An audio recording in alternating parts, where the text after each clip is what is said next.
What's going on, everyone? I am Torvolduruz, and this is the Crimson Harvest event 2023. I hopped on first thing this morning to try out the event because I wanted the cool skins, the rewards, and the boosters from it. It's something new and different to do to kind of break up the monotony. It's a lot of fun, and you get rewarded pretty well. So first things first, to get started, when you log in, you will be prompted to select a faction. I don't think it matters too much. It says in the little prompt that you're not penalized for one faction or the other, so go ahead and pick whatever faction you feel good with. I picked the Tetramon, so I guess we'll see what happens.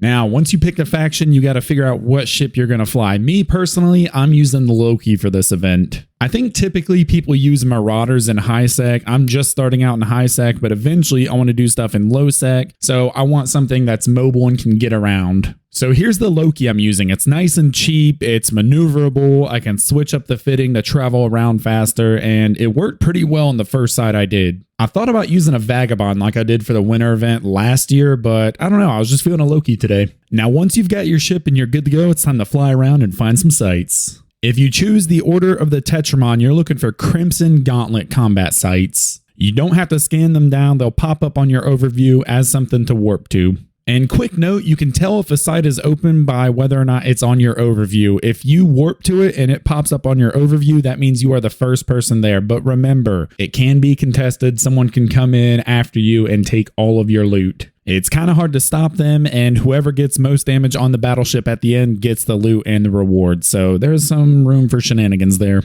Once you get into the site, you have to get through the first two rooms with a few waves before you get to the final room with the boss. I'm not entirely sure if it varies, but the first room I warped to here only had one wave, so I killed this entire wave and the gate was active. I didn't really have too much trouble with these NPCs. Tracking wasn't an issue, cap really wasn't an issue, but one thing I will say is target priority just like anything else. It's easy to pop the frigates real quick, but the cruisers do newt you a lot more and they do a little bit more damage, so don't leave those guys around for too long. Take care of them quickly. But once you take care of all these NPCs, the gate is active and you can slide into the second room. In the second room, I had two waves of NPCs. I think it got a little hairy on the second one just because the amount of cruisers and damage they were doing, but really it wasn't bad at all. Also, quick note, they do drop loot, but it's nothing really special. The only loot that's really important is the battleship loot. I checked a couple of the racks and there's nothing crazy in them, but if you're feeling curious, check it out. Also, don't forget to claim the rewards on the left-hand side of the screen. They don't auto-claim, unfortunately, so you got to hit that button to make sure you're getting your points towards your skins. All right, now time for the third and final room. This is where the battleship NPC spawns. It does not spawn immediately. You have to kill two waves of NPCs, and after the second wave starts to die, that's when the battleship pops up. So take care of those NPCs, and as soon as that battleship comes up, you just gotta take them out and you are free to go.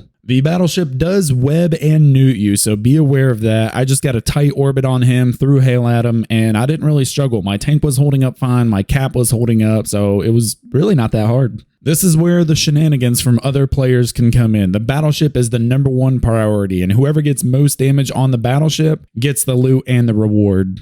Don't forget to scoop the wreck from the battleship. I did this one in high sec, and I got 75 million ISK worth of loot. You will get bounty rewards, you will get the points for destroying the battleship, but the loot is the main thing you want to go after.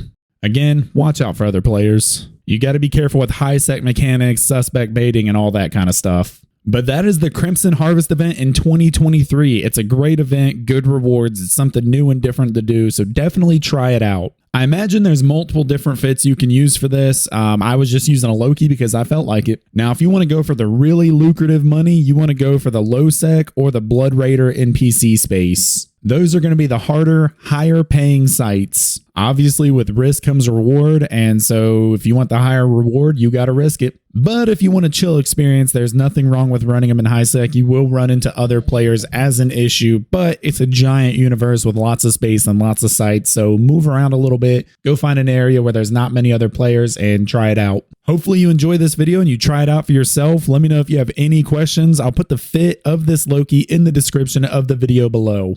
If you could do me a huge favor and drop a like on the video, I would greatly appreciate that. Best of luck to y'all out there running the Crimson Harvest 2023 event, and I hope you get some good rewards. I'll see you out in space.